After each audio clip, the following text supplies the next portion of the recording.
Kane, it's 1-0. We're fucking down. 13th in the championship. The takeover happened as I said it would. People will be. Oh, when have we got Leeds?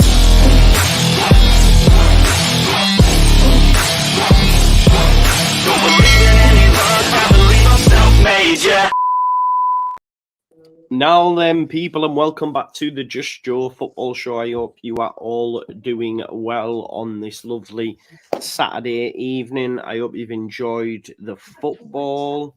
I enjoyed seeing Man United get beat by Brighton. That was fun. Yeah, plenty football results good. Listen, and Leeds United kick off in, less than 12 hours or something now, I'd imagine, maybe. Yeah, when this finishes, it'll be less than 12 hours there or thereabouts anyway. As you can see, I've got the regulars with me, the Late Night Leeds crew. We've got Andrea, Mr. Russo. How are you, my man? Yeah, mate. I'm eager to chat about Leeds because I've just been battered by Paul in the European volleyball final 3-0. Proper sweep, you know. So yeah, let's talk about football, not volleyball. Good. Mate, I wish I could tell you something about volleyball, but oh no, I was going to talk netball then and say a chess pass, but that's not even that. Let's talk about football, Joe. Let's talk about yeah. Let's talk about football. I could do that, mate. What's that? What moves that? When they go like that? Bagger. Yeah, there you go. I can do that. Lockie, how are you, my man? Yeah, good. Yeah, I had a quiet day today. You know, been mental week at uni. I just had a good day off playing a bit of Starfield. If anyone knows in the chat, he plays FIFA all day long. Nah, don't play that rubbish. Don't play that rubbish. Eh? What are you on about? Oh, look at me, man! I'm getting cozy on my couch and that. That game angers play me. one against each other because yeah, man. After Poland battle us, I can battle you at FIFA. Okay. Probably.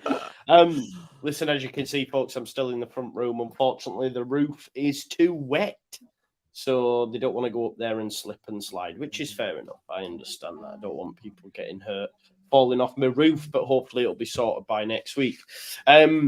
Yeah, so we're here to talk about. I feel like a kilter, you know. I feel a little bit like, right, genuinely, I feel like getting interviewed at home. Anyway, the watch along is going to be from here tomorrow as well. I'll probably be even more animated because I'm sat on the couch. I'll be like, come on. So yeah, it should be fun. But listen, we're here to talk about Millwall. Millwall versus Leeds. I don't think we've won in London now in 7 games. I think we've lost 9 of the last 11 down there, maybe off the top of my head. So it's not a happy hunting ground for Leeds United, but hopefully Mr. Ben Locke and Andrea and myself can try find some positives ahead of the game. I guess the main positive, I was actually talking with Michael Normanton earlier on, and we said, like, at least it's an early kickoff. So therefore, when it goes wrong, we can get it out of the way nice and early. Do you know what I mean? It's like dinner time, and then it's out of the way then, innit? But yeah, right. Let's get into it. Lockie, thoughts just before we go into it, like thoughts on the return of football. Are you expecting to see a new look Leeds United now? We need to really start putting wins. I know there's still a long way to go, but we need to start putting some wins on the board quick, don't we? Yeah, I'm glad football's back. Yeah, I hate international break. Whenever football's not on, some holidays, anytime, I hate it. I love it, mate. I love doing it. It's never too much for me. Yeah, we do. Just need to be. I think we just need see a bit more consistency in performances. To be honest with you. Yeah. And obviously, when we know, don't we? If this team gets right and we get little things right in this side, we'll be a really good team. We've seen it in all the games we've played so far. In different areas of the game, we've been good. There's not yet a consistent performance, but I think once we get that, and once we click, we have the players. That's what I'm happy about. We do have the players. Yeah. We just need to see that. But will it be this week? Again, like we've got to consider, a lot of these guys have been on international duty, so Fark has probably had 4 or 5 days with the full squad, not that much. So we might be improved. It's a tough game, but we've just got to do us. And I just want a little one here. Daniel Fark has never beat Gary Rowett. So. Oh really?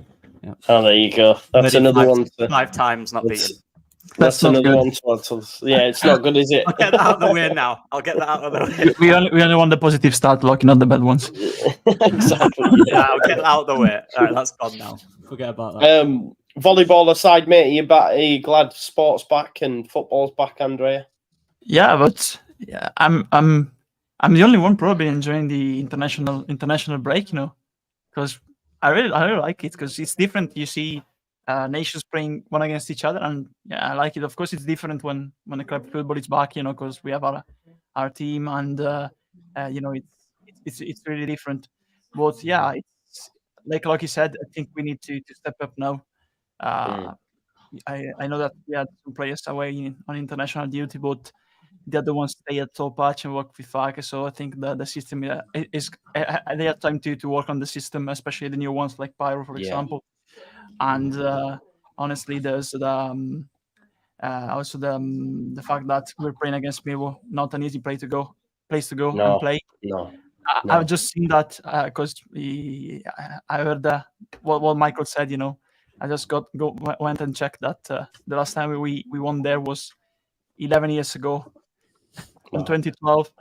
Ross McCormack goal, and our starting level was like Lonergan, Alex Bruce, Tom Lees, Darren O'Day, Paul Robinson, Adam Clayton, Michael Brown, Robbie Snodgrass, ID White, Becchio, and McCormack. So it's been a really long time since we won there, But it's also not the ideal team to face, but also at the same time the ideal team to face because it's another in-your-face team, another aggressive team, and it's also back to reality.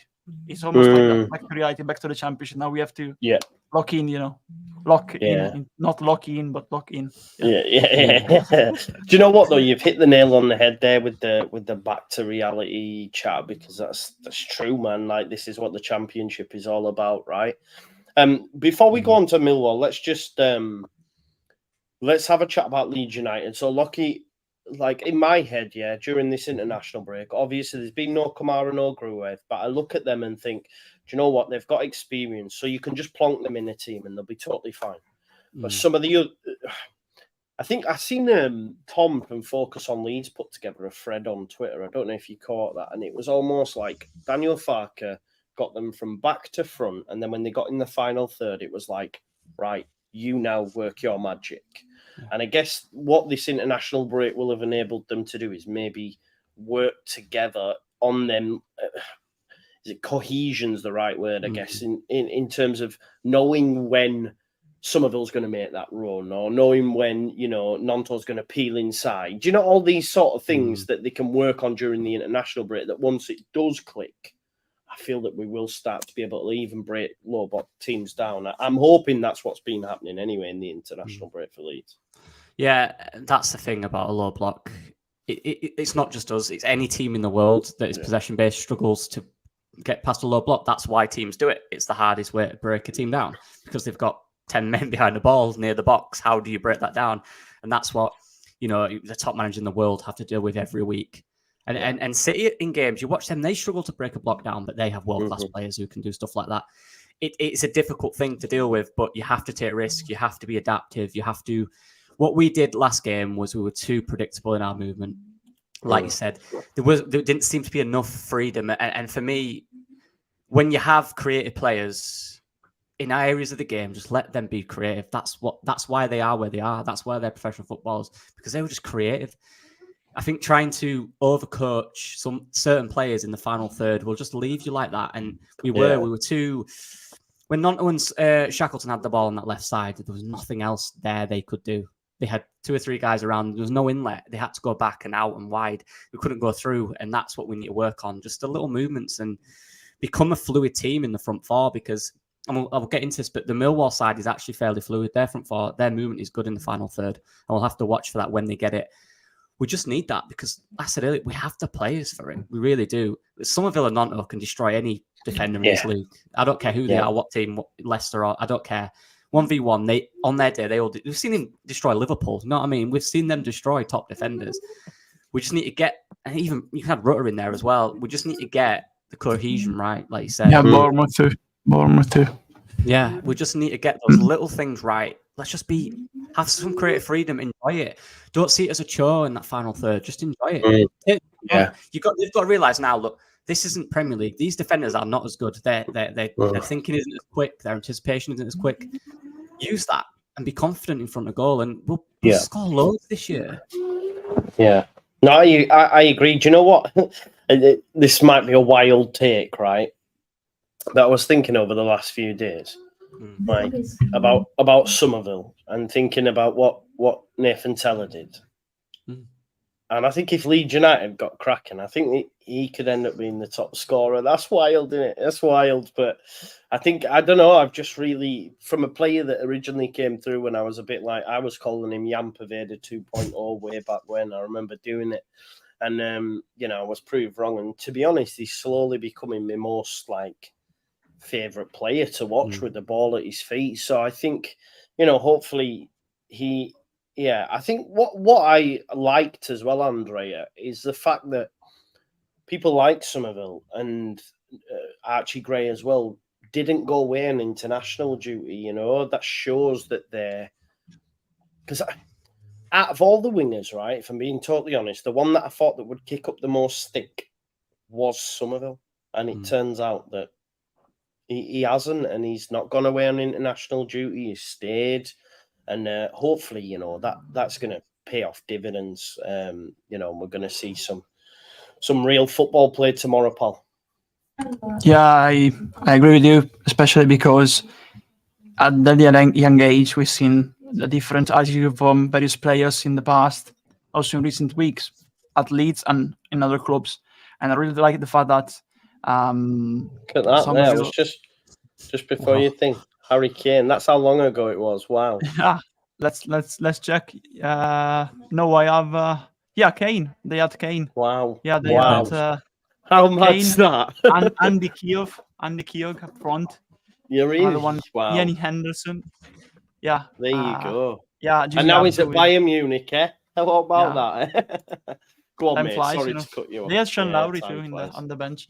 Yeah. As I was saying, I like the fact that a young player like Somerville has locked in, decided to basically just focus on Leeds and not going away on international duty, because of course he played recently the Euros with Netherlands. They didn't have a very good campaign at the Euros, but I think he understands that last season he had these moments, but he was still a player needing a lot of development, because after the World Cup, when we returned and club football resumed, his form wasn't like pre the World Cup.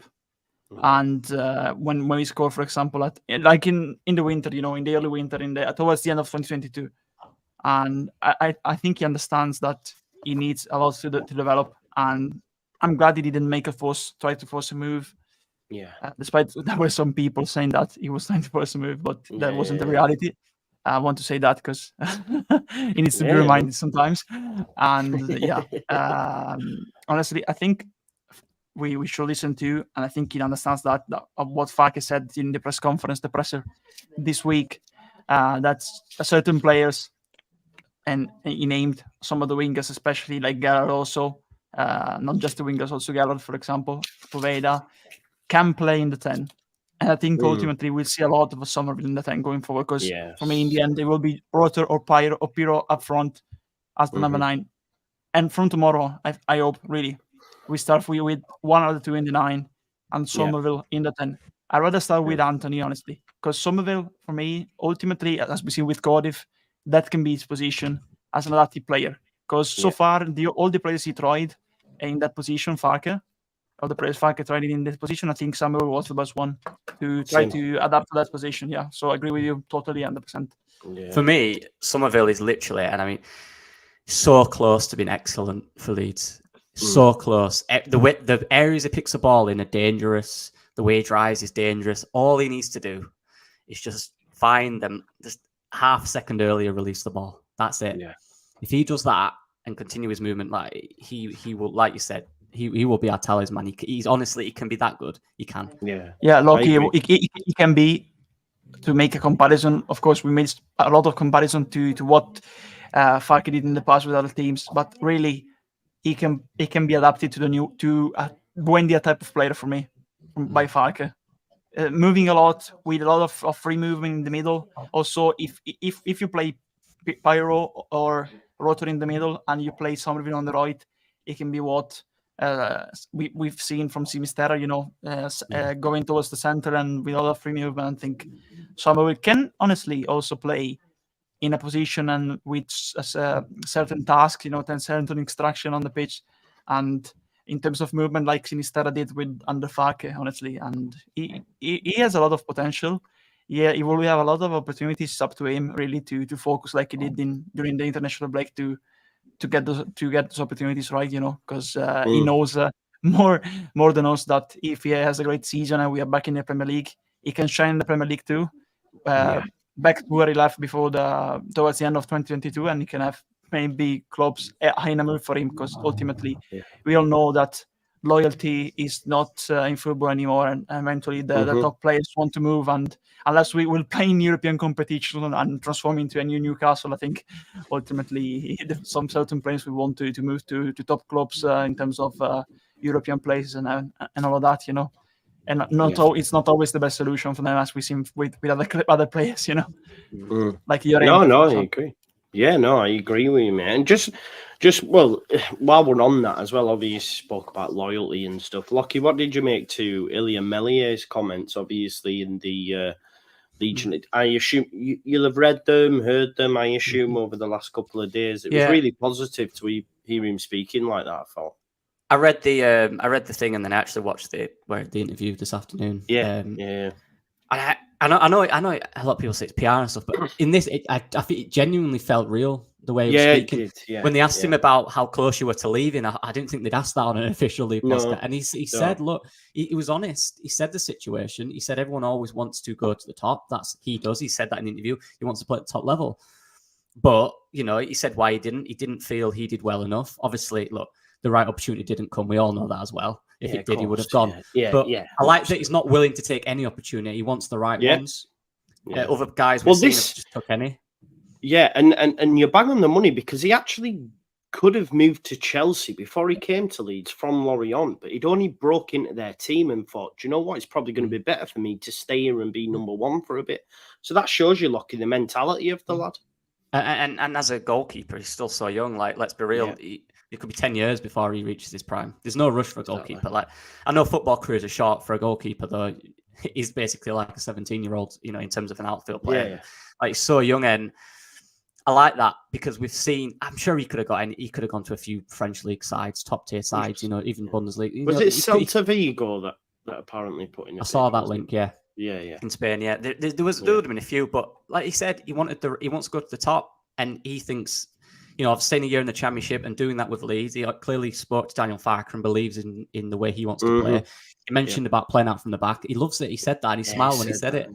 That's what he loves to do. And now he's just getting used to this way of doing it. So, it's good mentality. We need those type of players. Ones that, look, I'm sure if a top team had come in for him, surely he'd have gone. But they didn't. And he was like, right, I don't want any move. I want the right one. And this is here right now. So, good for me, Love that. And having go on. Do you want? No, just a quick one. Honestly, if you look at Slonina, for example, at Chelsea, the American Polish goalkeeper, I think he made the right choice, Millwall, to move to Leeds and not Chelsea when he signed for us. Because look at Slonina, it was freely rated, it was contested, and in contention between the United States and Poland. And now he's moved to Chelsea and he's barely played. Barely had an opportunity. So honestly, even this summer, if he wanted to move to Chelsea and move there, it was not the best solution for his career. Because look at the players who signed for Chelsea. It's like a dead end, there right now for players. Look at, for example, other players that signed were really rated. Now they're just a number there, like Modric, for example. So I'm glad the way he's speaking. Honestly, I like the mentality now, because it's not easy to understand and say, okay, I was wrong. I was not at the level I wanted to be. Because now in football, there's a lot of players that say, I'm at that level. I want to be there. I can deserve to move to a top club and try to force a move to their agents. But honestly, I see Meslier doing that. it's a good sign of mentality and maturity too, because it's not easy after a season like the last one to admit I did not well.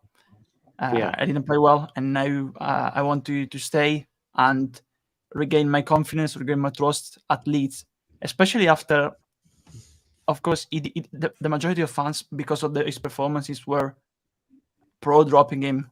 Honestly, he needed to be dropped last season in place of Roberts. Honestly, So after you're dropped, of course, the fans, they don't trust you because of what happened last season, and you regain their trust to the performances. It's not easy, and from a young guy like him, it's a good sign of I want to take the challenge and regain the trust of the fans and the manager and the club by performances. And now he has another good goalkeeper like Darlow as a backup option, and he has to play week in and week out because if he doesn't play well, he has another good goalkeeper who can be the number one, and he's doing well for that reason too. I think they challenge both of them. It's a good challenge, it's a positive challenge. They challenge themselves in training because they battle for the first choice spot, and it's good for Media to have an experienced goalkeeper always challenging him in training. It's always a good sign for me, that one. 100%.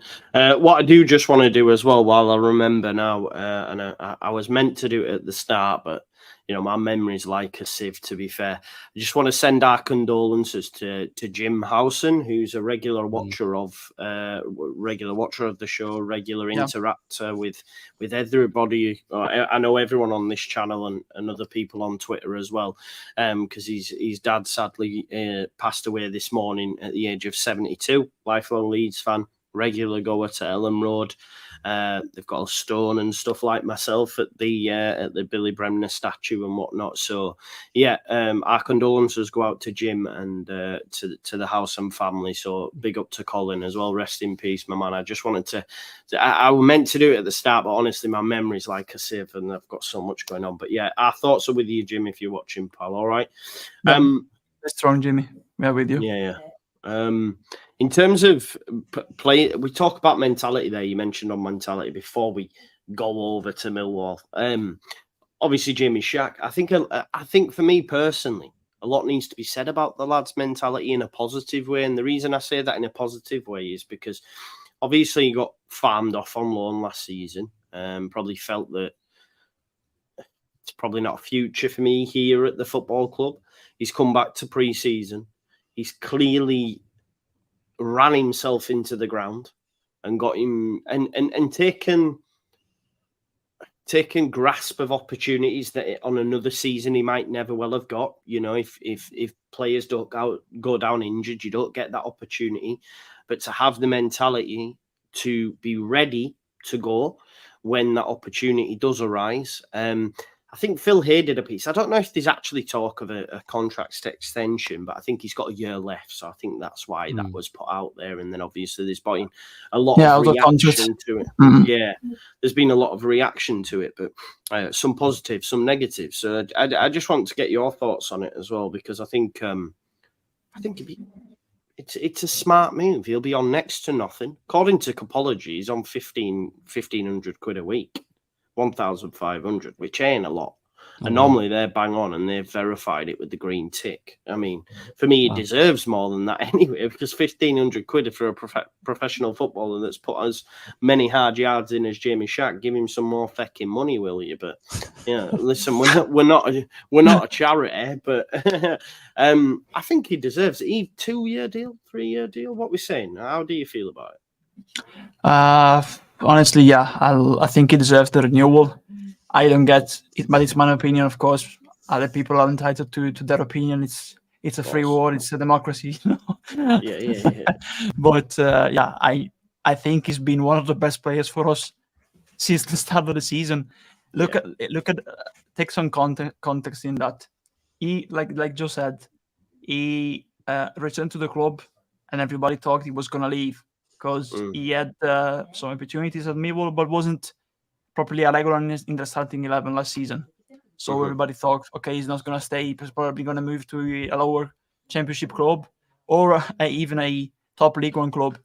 but his way through the team in pre-season worked more than anyone else. He played like it was a league game in all the pre-season games. He was one of the best players. He played in all the roles. He played in centre midfield. He played on once the league started, the league campaign. Played as the right winger at Birmingham. He played as a right back. He plays as a left back. He didn't play in goal, but he would have even played in goal if required. And I'm not judging a player because he adapted to various roles. I'm judging a player because in that various role he played well. He was ready. The example, I said that on Danny's podcast the other night. The example was Ipswich. Drome is subbed on. He doesn't perform in an unfamiliar role because Drome is a right back. He plays on the left. Jamie Shackleton had never played for Leeds as a left back, if I remember correctly. First time after one of his teammates who was subbed on had a blinder because he had a nightmare of 20 minutes, Drame. He was subbed off at halftime. Shackleton is subbed in. He plays great against Ipswich in the second half. And he's played very well also in the other. He gets an assist as well, bro. He got an assist in that. Exactly. And that is right. So absolutely, he worked his way into the team. He was out. He was on his way out, basically, in everyone's mind. He gained the trust of Farke. He's the ultimate squad player. He's like a mini Stuart Dallas right now because we're missing Stuart badly in around the team, honestly. And managers, trust me, love a player who can always be at the disposal of the team, never complains, always adapts to the situation. Also, it's one that always put in a shift, and also it's someone that tracks back, that returns to defense when he moves forward and he brings in midfield. So I'm absolutely pro a contract renewal because it's a good player to have in the squad. It's a player who can play in various positions with utility one. It's someone who can play a part if you want to get promoted, because in the end you need depth. And it provides depth because honestly, we know that in the championship you'll have injuries, you have players who will get suspended. Every team has them, And when those things happen, you have players like Shackleton or the squad players, and they need to be ready. Shackleton has proved that the future of his career for me, it's not as a starter. And I know that players are ambitious, but he is the ultimate, honestly, a very good impact squad sub player, because when you sub him in, he reads the game well because he's seen the game and he adapts to the flow of the game and the moment of the situation of the game pretty well. He's also very smart on the pitch, so it's a very very useful player to have in the squad. So I'm absolutely for renewal, probably 1-year contract if we get promoted. Honestly, there's people because if we got promoted, he's not going to get minutes, is he? You know what I mean? Level is different. Yeah, the level is different, but I still keep him in the squad because if you look at what Farke, at the type of football Farke plays, I think he understands that the alternative is to play as in a different system, and honestly, I think this system suits his skills, like we also one did in other system. I don't think he'll have the same impact. So honestly, if I were him, I stay and be a sub at a serve in the Premier League, honestly. And honestly, I think he'll get chances too, because it's a type of player we're missing right now. If we didn't have him in the squad right now, I think we miss that type of player. And it's good to have one, at least one. You need one utility player in your squad. We had Dallas. We don't have Dallas now. We have Shackleton. It's like the Stuart Dallas 2.0, Yeah. And I guess as well, Lockie, it's like Andrea was saying, can play right back, can play left back, can play in centre midfield, and can play right wing now, apparently. And that's it. The great point Andrea made there about he's never played left back. Not only that, he's never trained. He's never been mentioned him being a left back. He's right back, centre mid. They were his two positions, right? Where's left back come from? Look, if he'd done anything at left back, he would have come on when Hilda went off. When Byron went off. Could have Drami got there first and couldn't do it. Shackleton came in, and Farker at that point was probably thinking, right, well, he's never done this before, so this is going to be a struggle. Yeah, it's just like that, not an issue. Dealt with it, and not only that, he looked so comfortable, and he drove forward and created attacks. This is what you need at your football club. You need a player not a player who's talented in terms of, he's going to score you 10 goals a season, he's going to create loads of chances, but a player that can just do a job. That is so. We have them at at uni. We have players who can just come in and just do a job for you, and it's needed because look, at the end of the day, that's me, bro. That's me. Yeah. I'll just come in and do the job. And there's not to a good level, but I'll do a job. You need that, and you look. Do you play for your uni team now? Joe, we'll see. He said that's me. We'll see. We'll see. Where do you play, Joe? Normally left back. Yeah. Left back's pretty good. Joe Shackleton. Oh right, okay, no way. Yeah, right back. Where you like, mate? Striker? Nah, definitely not. Centre back? He said striker because of small. We only have too one. small, man. Okay. Too small. But yeah, anyway, think about it, right? If Shackleton wasn't capable of doing that job, we'd be playing Pascal Strout there now. Yeah. And how much does that unbalance that defence? That's another great point which just come to me as well. Isn't it interesting how two great managers in Farke and Bielsa wanted him around the gaff? Yeah. Everyone else was willing. And come on, exactly. that's the value. Yeah. They know in their regimes they're going to have injuries. They're going to have players. They need players that can adapt to different areas of the pitch, right? That's energy. People talk about this word energy and hype, of course, but it's how effective you are with that energy and how much you run, how effective you are with running. Jamie Shackleton's running stats are what make him a good player. They're what make him effective in the games. Not only that, he's a smart footballer.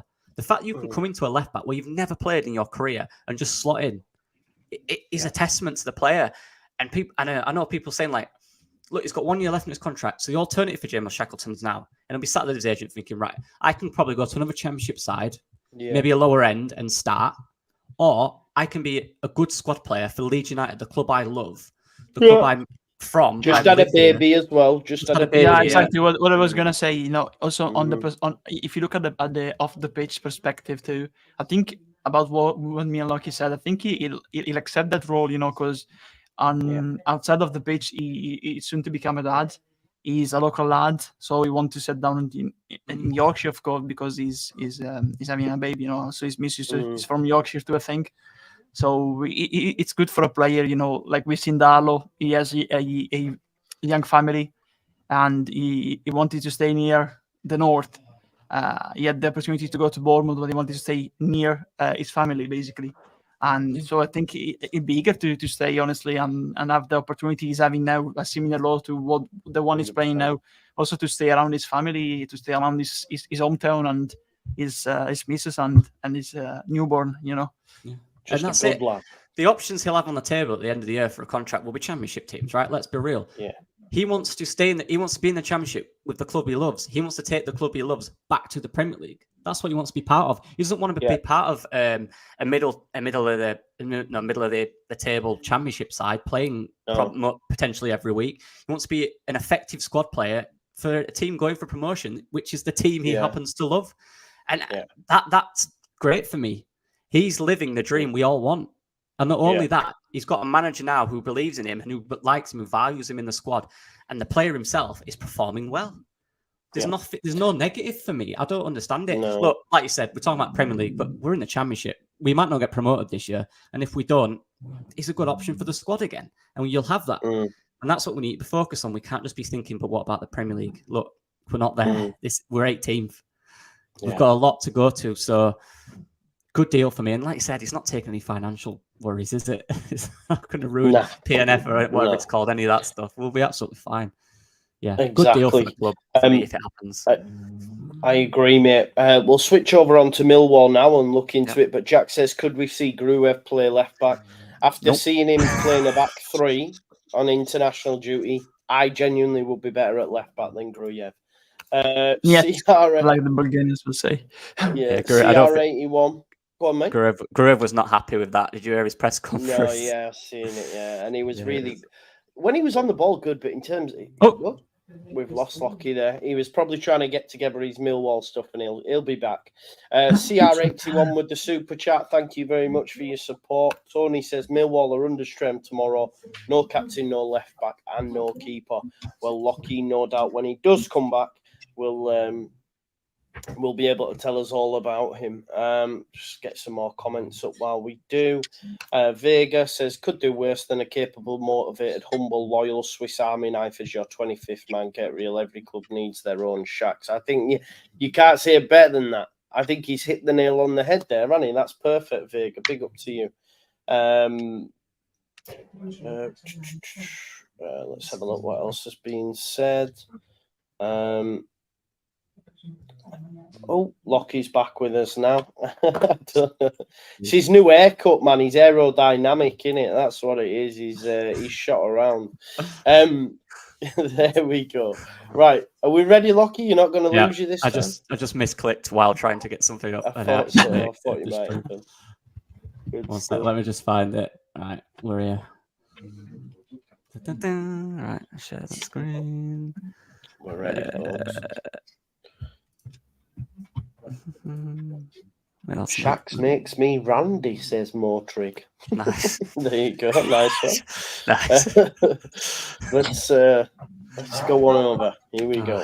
Right. Yeah. So, right. Obviously, look, the starting lineup, something you can all. This is basically the starting lineup in their last game. It's hard to figure out what teams are going to do when they have, options and stuff like that. But yeah, I went with a 3-4-3. Most of the games this year, they have played 3 at the back with 2 wing backs.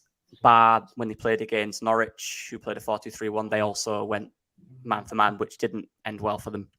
So I'm presuming they'll go to a back 3 again. And look, as you can see by some of the names in there, very Championship names. But there's no disrespect by that. Good, solid players in the Championship, physical players who want to fight and want to win. And then you've got your, Norton Cuffy, a guy I liked, who I wanted at Leeds. Good wing back who's come into the side the last few games and performed well, plays very high up. We'll get into him in a minute. Okay. Some other names in there, Zion Fleming, and a lot of you guys will know in the chat as well. Good player, probably one would have worked for Leeds as well. Yeah. In this bit up top, then Bradshaw and this bit are very, how do you call them, very busy strikers. They won't. I remember him. Go on. I remember him when he did the tag team with Farouk back in the early days of You don't? Is that good? I was ready for that. John Bradshaw Layfield, JBL. Yeah, you remember him? Lucky JBL, the one with the cowboy hat. Oh yeah. I remember him from the games. Yeah. Sorry for that. It needs to be done. Lockie's like more wrestling reference. I need to find a new pod. If it's anything like late 90s, early 2000s, I know them all. Yeah, I know that. Yeah. Cool. Yeah. Like John Cena's and The Rock and all them, like Stone Cold. Yeah, man. Yeah. The Rock's just come back. I saw that. Just come back. I saw him drop the people's elbow. Finally. But yeah, I know you guys will be looking at this going, look at Jake Cooper, Wes Harning, Billy Mitchell, George Saville, Bradshaw, proper Championship players, solid Championship players, experienced Championship players. It's a lineup that, look, the front 3, by the way, won't look like that. It'll be very fluid. Zion Fleming might be in the 10, Nesbitt and Bradshaw might be the 2 up top. Just, I couldn't fit it in like that. So I did it like this.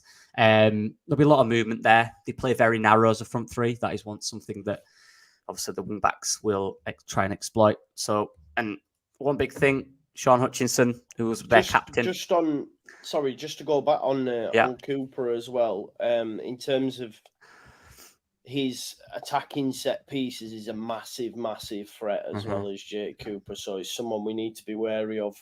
Because they are going to get in positions where they're going to put the ball in the box, either from a corner 100%. Or from set pieces that they might win.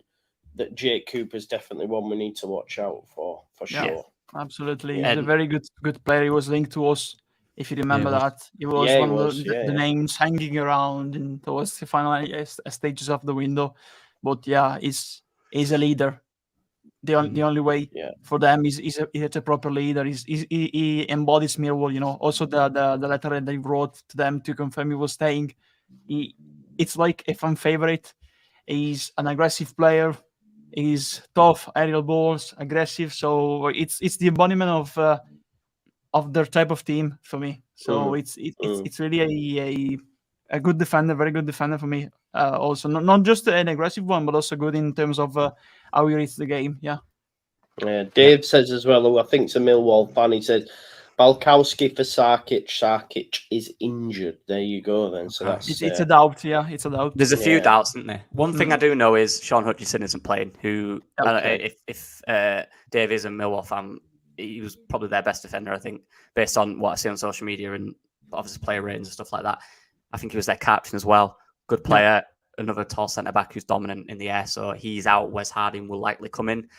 He came on for him when he went off injured. So that is a big. We're surprised, when you just went on to other page there, bro. Are we surprised that Joe Bryan's not getting much game time? He started. He started earlier on in the season, but I think because of Norton Cuffy coming in, who's a lot more attacking, they like to shore it up with Murray Wallace, who can do that defensive part of it. To create a bit of balance potentially. Like I said, I've not seen them live, so I don't know, but I don't think you want to go with both of them.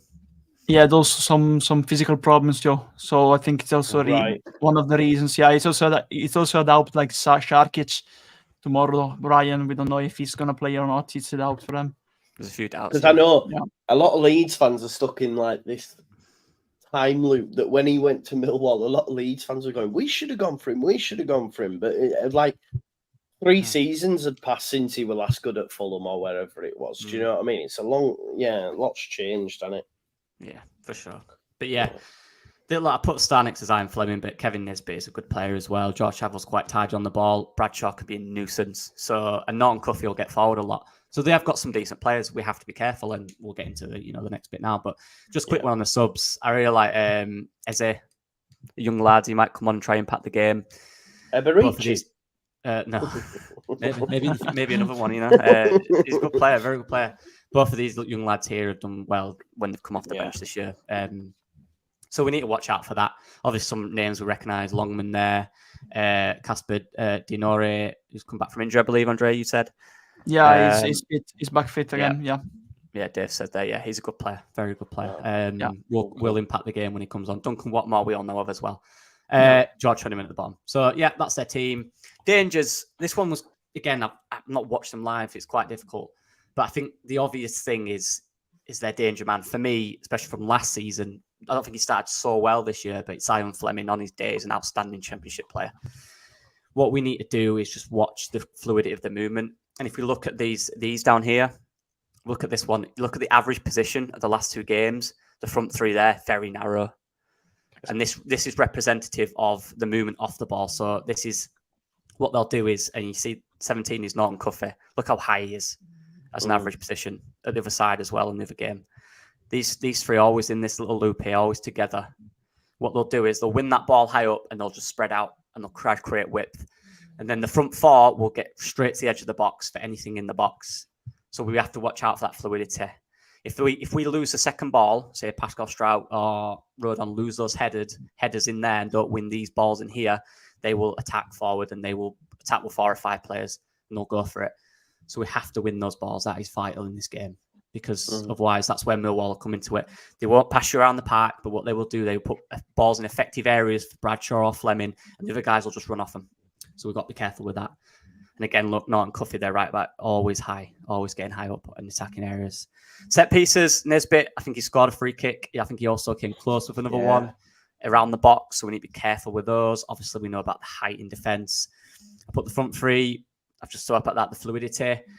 The thing about Zion Fleming, he's quite elusive. He'll get around the pitch. He'll move around the pitch. He'll find pockets of areas where he can try and create chances or be in a position to score. He's a decent player. Zion Fleming is one. I was shocked at the time. He had a really good year in Eredivisie when he went to Millwall. I was shocked he went to the Championship, to be honest.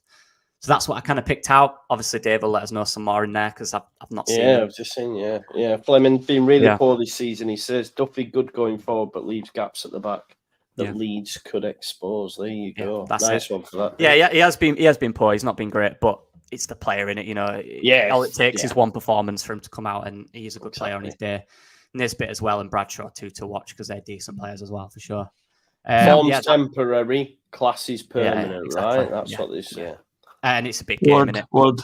He'll want to perform. So we've got to be careful. We've got to pick that front 3 or 4 up. We've got to watch, again, Norton Cuffy when he gets forward. Can we win it quickly? Can we exploit them? We'll know Nyonto's on that side. He'll stay wide. That's one thing we've got to look out for. Yeah. This is one thing I picked up from the last game they played, and this is what I was talking about. So Bradshaw there wins the ball in this area, and you can see the front four there. Look, and that's Saville joining the attack as well. You see how they're in positions trying to exploit these areas here that Norwich have left, crowding around the ball to try to create advantages going forward. Another one. So this is Murray Wallace, who's got forward from left back, wins the header, and look, the 4 guys on the edge of that box. We've got to watch these areas because when the attack, they will get free, they'll take those risks. The Saville will join the attack, and the movement of Fleming, Nesbitt, and Bradshaw is decent. So we've got to watch for that. And obviously, the 2 guys will bring off the bench as well in these areas. That is what one of them here. Look, this guy that Dave spoke about. He will get in these areas, these half spaces, and run at you. So we have to be disciplined in these areas because that's where their main attack will come. So we've got to be careful. Any questions for our move on?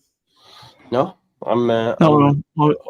all clear. Just being educated all the time. All the time. Yeah, no. To connect to what you said, Loki, they are a composed team. They attacked. Also try to exploit spaces when there's the opportunity. They're not a team that rushes and goes all in on the pressing. They are. Mate, you gave me Jesse Marsh vibes then. I got a shudder down my spine when you said that. All in and pressing. I was like, yeah, that kind of looks like Marsh ball, doesn't it? Yeah, exactly. Yeah. No, but they like to play narrow. They like to play narrow, like we've seen with the usual positioning. On the graphics before. Okay, about Murray Wallace, and Norton Coffey going forward, but they also cover a lot of space in the back. So I think it will be a difficult game for our midfielders, honestly, tomorrow. Because there'll be a lot of narrowness in the middle. They'll try to force us on the wings for me. In order to go with the one-on-one against Wallace and Norton Coffey. And especially try to draw forward our fullbacks in order to get spaces. Try to recover the ball in the middle and exploit the space like we see in the first graphics here on the wings with their fullbacks and their advanced midfielders, Because the ideal scenario for them will be try to do us out of position with the fullback. And we know that we leave some spaces, especially in those situations. Try to recover the ball with the advanced midfielders, start to dialogue and interact with the ball, pass the ball between them and the fullbacks, leading the counter-attack. And try to really counter-attack fast and create an advantage through passing between the advanced midfielders, carrying the ball, and sending that to the fullbacks. It's something I've seen today at the game I watched today live. Reggiana Cremonese in Serie B, Italian second tier. And honestly, I think they'll do the same because it's a similar team, honestly, if you look at that. It's a similar team to one of the 2 teams I watched today. I think they'll try to stay back. They won't press high. They'll try to create narrowness around Ampadu, and Grujev or the one playing alongside Ampadu. Try to recover the ball and get verticality in that, and trying to draw our fullbacks out of position in order to create spaces and exploit when they recover the ball from our out of shape position formation when we attack. They'll concede us ground for me, but to their advantage, because they'll try to send us on the wing and recover the ball in order to move forward, because we know that we don't have 2 very pacey only midfielders if we play both Grujev and Ampadu. And honestly, Saville and the other midfielders like, for example, Mitchell, Fleming too. Those players. Honeyman, we don't know if he's going to play. He's a doubt too. But honestly, they're not very fast, but they're faster than our midfielders. So that's a talking point for me. They try to recover the ball and need the counter attack by sending us on the wings and try to crowd us and circle our midfielders. For me, that's the key of the key point of the game in my point of view. Mm-hmm. Yeah, this is just we won't stay on this too long, but I just wanted to point out possession of the ball. This is in the first 5 games. Don't favour possession. They don't need possession. Okay. Accurate passes. The stats aren't great. Opposition half 56%. Own half 82%. That's when you're not being pressed. Really 82%. Accurate per game. 67% pass accuracy per game isn't great. So, like I said, they're not a passing side. They're not a side that's going to try to dominate the ball. but they will try to be effective in certain areas of the pitch, as opposed to us, however, who is that side, 59% possession, good stats in passing there, very decent stats, actually. 76% in the final third is actually really good, one of the best in the league. So this comes down to the next bit, which I'm going to talk about. And they look at ground duels, which I'm really shocked about. Our percentages are actually higher than theirs in terms of duels and stuff like that, which you wouldn't have thought. So we can do that. We can do that side of the game as well. Yeah, mix it We're up. a good team. We just need to get it right. We just need to click. So yeah, and this is what we need to do, and this is what frustrates me. You play. There's that man again, Jamie Shack. Jamie Shack, and you can't see off picture. Nonto is Jamie Shack. Nonto is literally just off picture here, and this was the problem, wasn't it? These two in this area, there was nothing in the box. There was nothing in this area. I don't mind those two in there because that's where you want them to be. Any save the keeper, them two are on it. The issue was the midfield runs for me, and this has been an issue all season. When you play a low block, you have to break them down either by a little bit of quality, like Shack's here, cuts inside, hits it top corner, right? A little like extremely good movement, which world-class players do, or you do, which takes time. It takes a lot of time for that. Or just change it. Surprise teams. Where's the midfield runner here? Before this ball gets to Shack, it's on the other side, and Ampadu pings a lovely ball out here. This is about 3 seconds. Why can't the midfielder, Archer or Ampadu, be that third man running there, that late run? Because, and I tell you now, and you can watch the footage back, there's no one marking them. They are stood about 5 yards off screen. So is Strauch. There's 3 of them there that don't need to be there. All it takes is one late run from a midfielder, and you can fully exploit the gap. Fully exploit it. Because what you're expecting here is Jamie Shackleton to take him on and hit one top corner. That's almost impossible outcome for any player, right? We've got to do that, and we've seen it happen all the time. We saw Farke's team used to do it for Norwich when they had. Is this a shout, Lockie from Vega? That's where Kamara comes in. Vega, exactly. That's what Kamara did, and we saw that for Finland a little bit. And when he came on, getting in those areas, and I love Ampadu and Archie Gray, but they're not mentally tuned in to do this type of stuff. Wanting to score, wanting to get assists. That's not their job. Archie Gray's will be in the future for me. I think that will come in his game. But right now, the players we brought in, this is what we're looking at. They need to get involved in the attacks, especially in low blocks. And there's another example here. This is where Nonto cut in on his left, and he shot past him. He tried to score past about 8 defenders, which was never going to go in. Ampadu, and the ref's looking at him here. He's literally, you can't just cut him off. He's stood there. There's no West Brom. I keep saying West Brom. Sheffield Wednesday. Just call them WBA like Andrea, and then you'll be sound. There's none around him. Ampadu has he could easily. The ref's in a great position. Ampadu should be exactly where the ref is. Because even if Ampadu makes that run in there, it distracts Bannon. It creates more space in here. It distracts him. Luke Ayling can sneak in behind, or Ampadu can receive it in this area. And then what? Bannon's got to come out. There's one less man in the box. Nonto can create another run. We have to exploit teams in low blocks. And to do that, you have to be creative. And we've not been creative. That's the issue. We get here on Nonto's left foot at the edge of the box. Past 8 defenders ain't going in, is it? Let's be honest. Ampadu could do that. And that's my only criticism of Ampadu this season. And whether that's instruction, I don't know. Not even Ampadu, him and Gray, to be fair.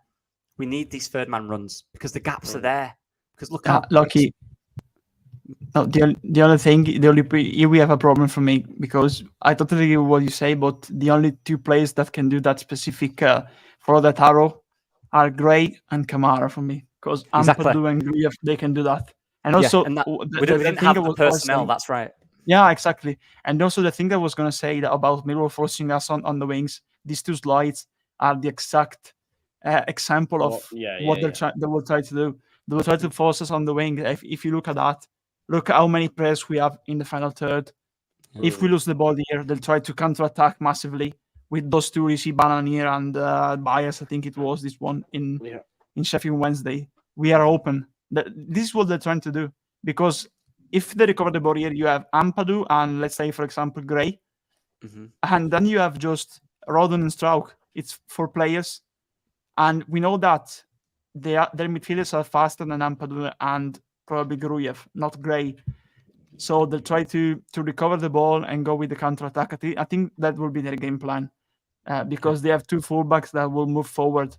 And that's why I think we'll need, because I totally agree with what Loki is saying here, to play with Ampadu and not Gruyev on this particular game, but probably Kamara or Gray, because we need players joining in the attack. And also, if you have a player where towards the end of the arrow, you can pass the ball to him, of course. But if you lose the ball, you have a player covering. If we lose the ball there, you have a player covering that area too. You have an immediate wall, an immediate opportunity to recover the ball there. If you lose the ball, both of our midfielders are just off picture, both of them.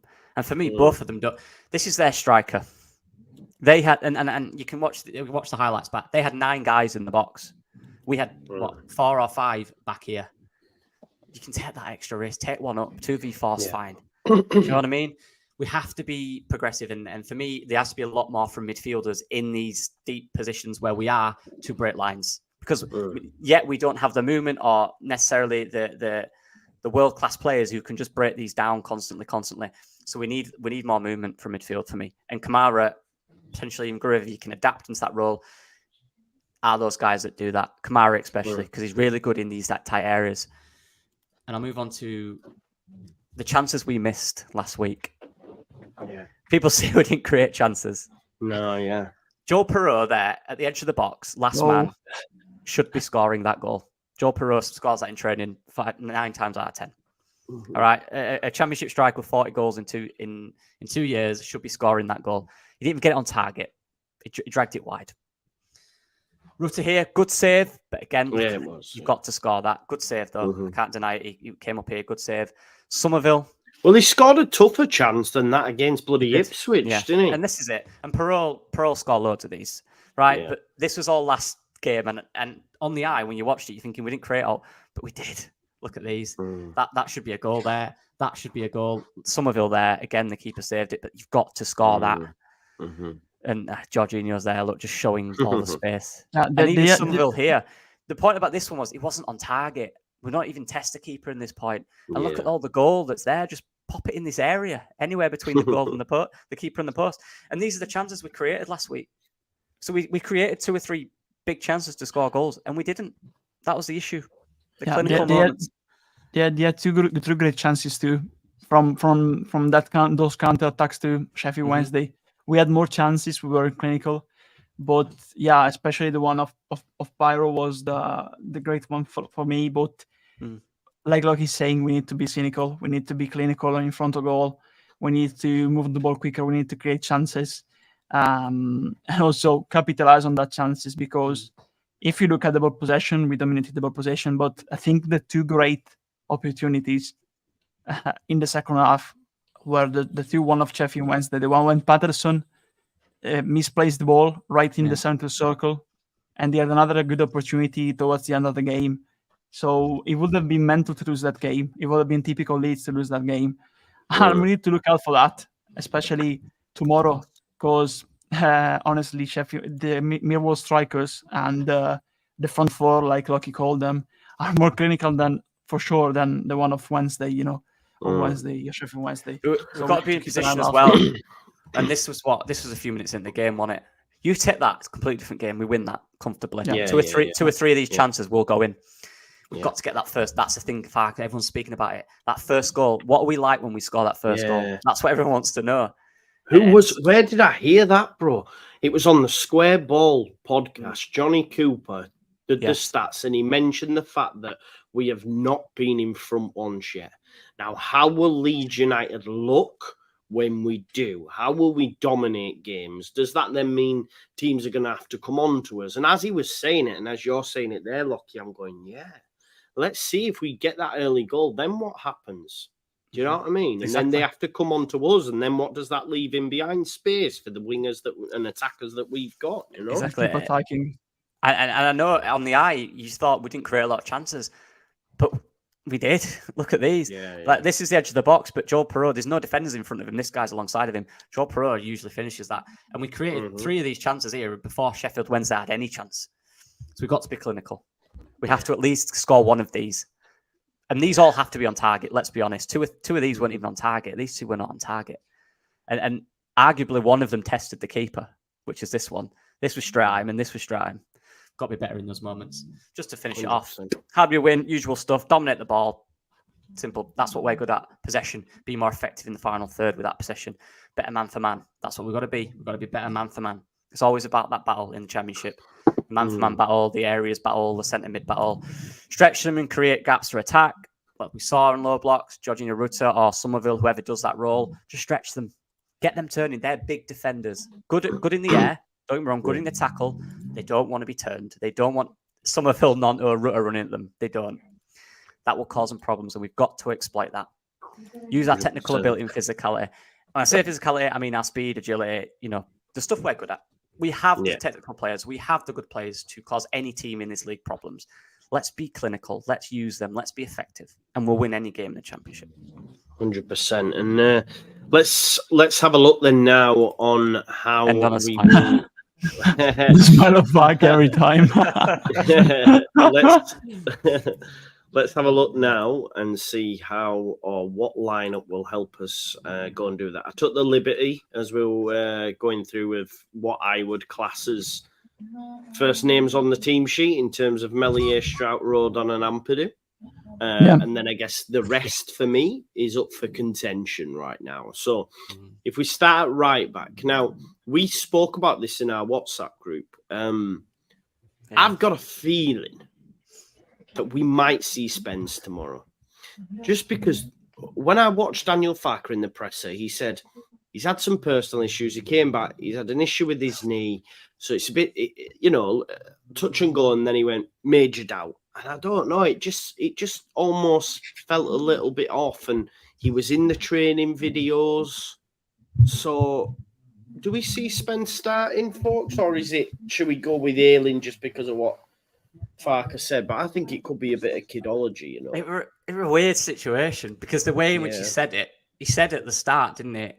But then he didn't mention. He didn't mention. He said all the injuries. He said that's it, and then he mentioned Spence afterwards, like it was a separate thing. Exactly. And it did. He said he's had a small issue, but then he went measured out. It's like someone said into his ear. No, I don't know. Yeah.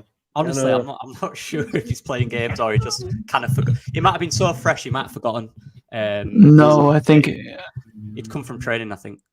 No, I think he's too honest to try to play mind games. Honestly, do you think he speaks? Yeah, I think he'll play Ayling, but I rather have Spence on the bench with an autonomy in his with a fuel of for 30 minutes at least in the second half, but have him on the bench. If he has problems, I don't think we need to risk him, especially now he's just arrived, played just with a brief cameo against Wednesday. So yeah, if he's not 100% fit, do not play him from the start. Play him with the autonomy he has in the second half. If it's for 30 minutes, play him from the 60th minute if needed. So yeah, I think I don't think Farker played mind games. I think we'll see Ayling again tomorrow. Well, I hope you're wrong, mate, but you're probably right. Left back then, folks. So we know Sam Byram's back. Yeah, we know Sam Byram's back. Jamie Shackleton's fit. Junior Firpo's not. You've got Leo Hjelde. Does Jamie Shack keep his place, or does he play Sam Byram? I think he plays Shack this one. Shack, yeah. Jamie Shack, I think also former Millwall player. Yes, he will be up for the battle. Yeah, he knows them. He knows how they play. He knows what to expect. So I think it's a game suited for Shackleton, honestly. And I'm gonna return to this when we talk about the predictions. So because I think Shackleton is perfect for this type of game, honestly. I'm also not sure if Byron would be fully match fit yet. So. Yeah, exactly. Also that one. Point. Yeah.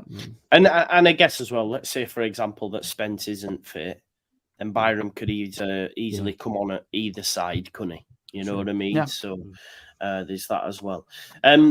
Who partners Ampadu then, folks? Who partners Ampadu in the midfield? Does he keep Gray or does he bring in Kamara, Gruyev? How do you see this one playing out? I think we're lucky. No, we're lucky. I think I'm not sure. This is a tough one, but I just think what we need in this game is consistency. I think bringing Kamara in or Gruev in this game, the first game they would play away at Millwall, would be a hard experience, especially for someone who doesn't necessarily understand their role or the tempo of the Championship. I have a feeling, given they took him away from England and he's had recovery, he might play Gray in this one. Yeah. But I'm not sure at all.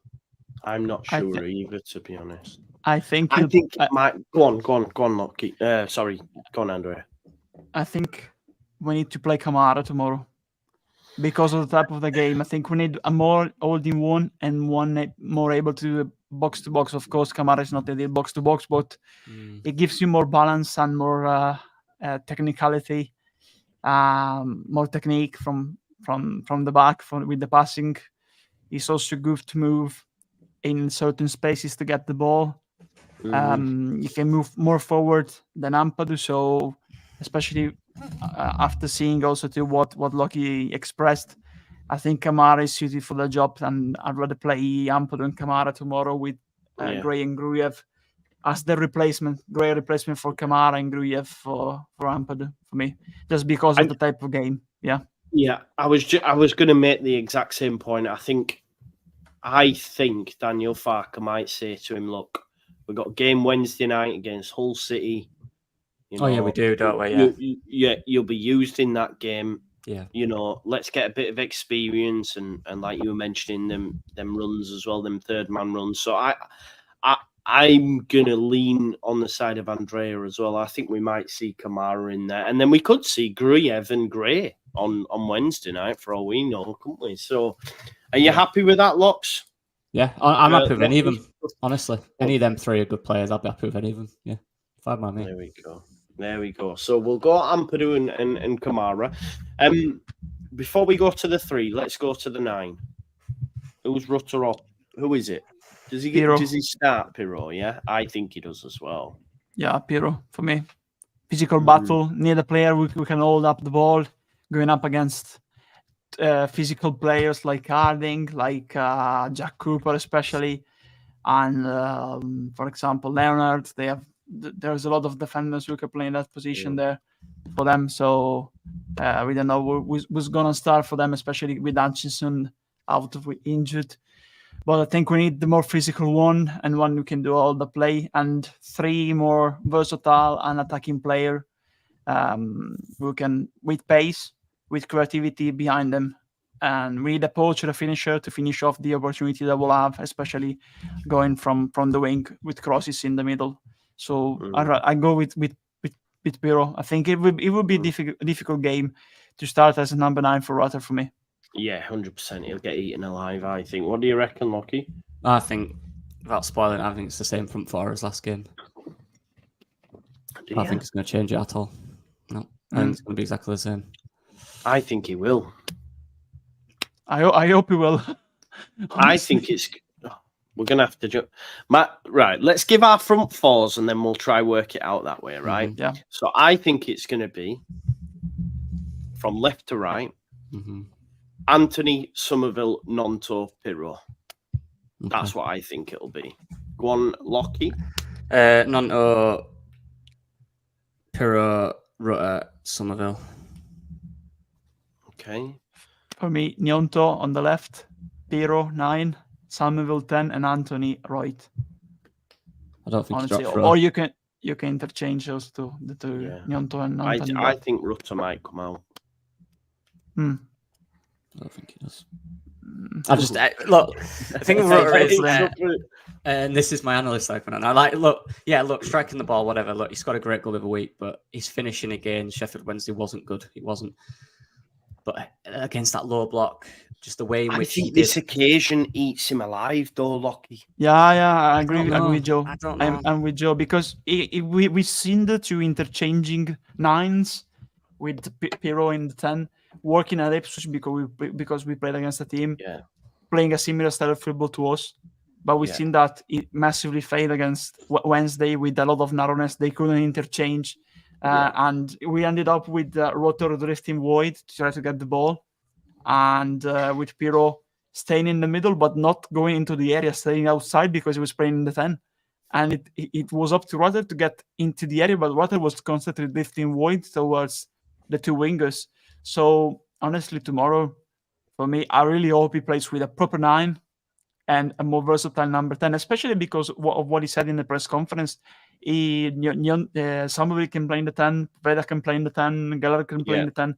I think after he said that, I think he'll also try to play with Somerville probably, or another one, but probably Somerville in that position for me. The thing about this front four, though, is under Daniel Farker, it is so fluid. Like a lot of the time last game against Sheffield Wednesday, Pirro was in the 10 right, but Pirro played last man. Rutter drift wide. Somerville would drop into that 10 role. And obviously Nonto is the only one that really stays wide. Them three there always interchange. You look at the heat map, Somerville did drop into that 10 a lot of the time. He played right wing, but you thought the positions he picked up, he'd get in that 10. And actually at times he joined the attack to make it a 2, Somerville. Hence that. Do you know what? We've just Vega's just mentioned in the chat as well, folks. Dan James. Yeah. He's back. Good options. Oh, I play Anthony. He's a good option. Also, Rutter. I think we'll need to go with the man for man. Role for role substitutions in this game. Yeah. So I rather have Rutter on the bench, and if Pirro is not working, change him in the second half with another. Yeah. Of course, I'm convinced, and my opinion is that Rutter is not a proper number 9. But we don't have Bamford. We don't have another number 9 like Pirro. With these characteristics, with this skill, with this type of football, on the bench. So you have to go with Rutter for Pirro in that case. And the same on the wing. Yeah, I'm that confident that I'm not too sure on the wingers, but I'm really, really, really. I don't know why, but I'm really confident that Pirro and Somerville will play 9 and 10 tomorrow. Yeah, that's connection. Yeah. Just I don't know. Maybe has he dropped Rutter yet this season? I don't think he has he? I think he likes him a lot.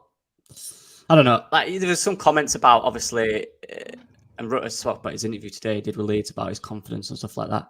So maybe it might be one of them 2 games in a week, and that's a big thing, by the way. 2 games in a week. Technically, it's 3 if we're playing on Sunday as well. Next Saturday or Sunday. Saturday as well. So there is room for rotation this week. Whether it will be this game or the one against Hull, I'm not sure. Maybe we'll be rested. He'll play against Hull. Probably a better environment to play in for him. Potentially, I agree.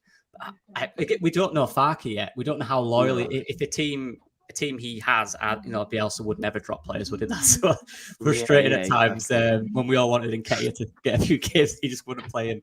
So we don't know. Eddie. At the end of the day, though, what I like, if we actually talk about these options now. Don't we? Yeah. Dan James and Anthony, we've not even mentioned as well. So, are we going? Nonto definitely plays, doesn't he? Yeah. But probably on the right, because he played on the right at Ipswich. Yeah, because Anthony usually played on the left. So I was wrong because I said that. Yeah, we need to interchange them. Yeah. So do we? So I mean, for me, it could be a toss-up between James and Anthony. Mm-hmm. He does like James, doesn't he? He does. I'll play Anthony because how fit is he though? He's more one-on-one, and James is more. This is the thing as well. Like Anthony's played 4 Premier League games, whereas James has been injured. So there's that to throw in the mix, isn't there? It's a good problem to have, to be honest with you. And also James is better with a running behind, the defense. Anthony is more one-on-one. I want to attack you. I want to get past you. I want to dribble you. I like that mentality in this game. I actually like that as a lineup. I really like it.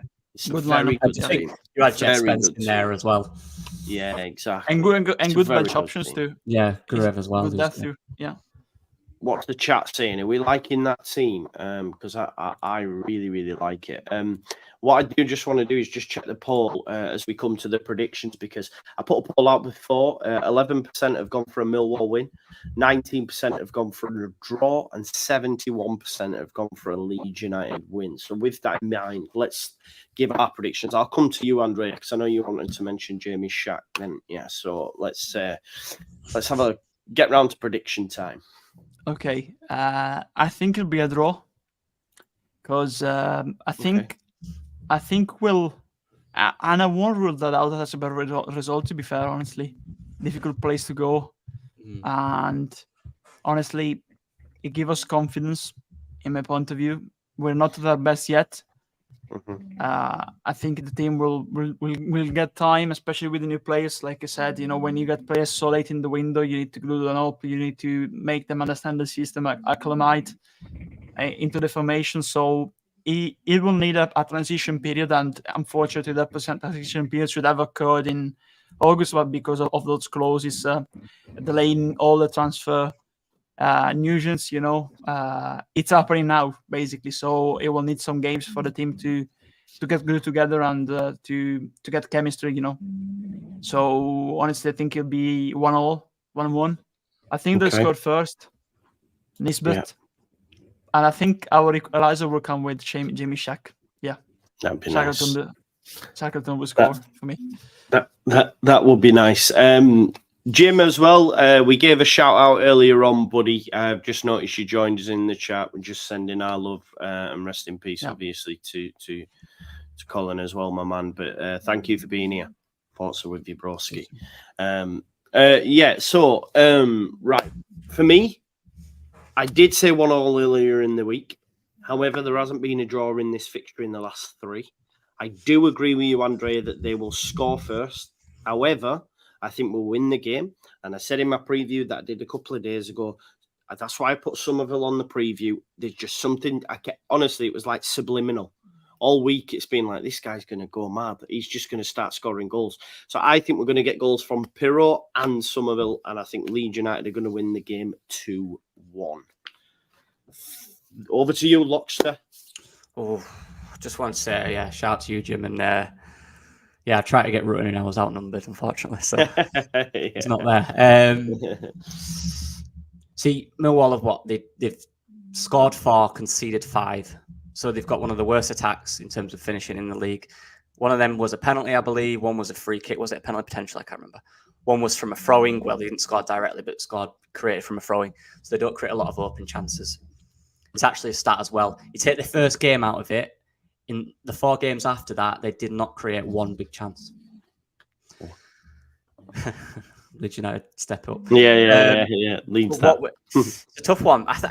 They're at home as well. It's a big occasion. We can't rise to the occasion, or that could change the result a lot. We have to play that game. I think whoever the players up in the front 4, if they click, we can get 2 or 3 goals in this. I think they will score.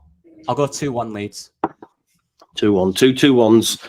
And they 1-1. Actually, I need to update our score. Oh, we need first goal scorer, don't we? I forgot. It's been that long.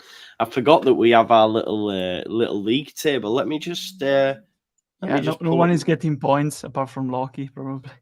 Yeah, with Cooper shot. First game of the season. Cooper, yeah, that was it, wasn't it? You know what the best thing about that? I actually said it'd be an header from a corner as well. You did. Let me just. I forgot to do the White Rose rival predictions as well. I'm out of sync at the minute. Let me just quickly update. We all are. We're all getting back into it. So at the minute, Lockie's leading with 2 points, and then me and Andrea are both on 1. So we've got here versus Millwall, Leeds to win 2-1, and I'm gonna go. I said Pirro, but as I said, Somerville all week, so I'm having Somerville. Lockie, yours was Leeds 2-1, and who was your score predictor again? I'll talk my first goal scorer. Yeah, for Leeds. Usually go defender. Pirro. We'll go straight forward with this one. He used to be a left back, so he can be classed as a defender. Oh, there you go. I didn't know that. That's how Andrea, career, yeah. You went Shack. 1-1. Oh yeah, you said Shack, didn't you? My bad. Okay, 1-1. The revenge of the former player. Yeah. Maybe it's a Charlie Creswell off the bench. Bang! Header in the back of the net. That would be nice. I've saved them in there, so we will come back to you. Lads, are you around tomorrow for the game? Are you joining us? I understand if you've got other things on. I'm watching the game. Yeah. I'll be all right. Cool. Yeah. Well, we'll be live from 11 o'clock, so I'll send you the link. Folks, if you want to join us, we'll be here 11 a.m. Yeah, if you can, I'll join if I can, yeah. Yeah, of course. I don't know if you'll be home in time for the game, but I think before the game. Yeah, so Yeah. I'll let you. Yeah. Just Yes, just of course. jump on when you get back. Yeah, on. You yeah, don't have to be okay. there at the start. It's all cool. But yeah, make sure you join us tomorrow, 11 a.m. We'll be here nice and early, man. Some of you will still be in bed. Like, I'm knackered. My son had me up at 6 a.m. It's now 11:30. I'll be back up again probably at 6 a.m. So I'm knackered at the minute, but it is what it is. Just don't have kids, people, is what I would say to you. So join us 11 a.m. here. We'll do the game, and hopefully Leeds United will give us a nice Sunday. Because for me, I don't know how you feel. When we lose, I can't be asked for football for the rest of the day. Then I'm like, I don't want to watch the rest of it.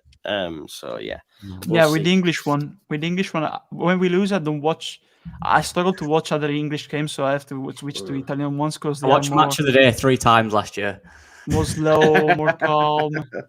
You know, Yeah, man. more tiki taka, slow ball possession. You know. I tell you, love that Match was of the like Day. that was like Leicester's goal against Southampton when it's so slow, man. Like it was a well-built goal, that Mavadidi, when he turned and he played it into Ndidi. But in terms of They're in trouble. Russell Martin, the There's bogus players in fucker. that team that don't want to be there. Telling yeah, you. The bogus fucker. Russell Since the Martin. window's shut, their Yes. performances and some players has changed a lot. we play them on the 30th, by the way. Come on, let's have it. Let's cook. Anyway, we'll leave it there. It's getting late. Thanks as always for watching, folks. Please smash a like on your way out, and we'll see you all tomorrow. Peace out now. Bye-bye.